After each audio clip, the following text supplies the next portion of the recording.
Welcome to Kenton's videos. Enjoy the video. You're starting in the right place. Open the Google Home app and sign in with the Google account that manages your devices.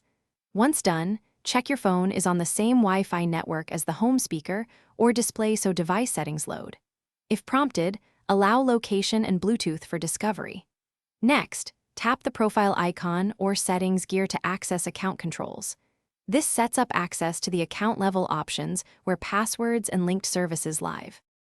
Once in your account area, navigate to Security and locate the Signing In or Password section. On some devices, this appears as signing in to Google or simply password.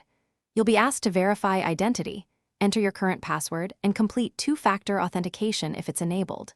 This step prevents unauthorized changes. Make sure you have your phone or backup code handy.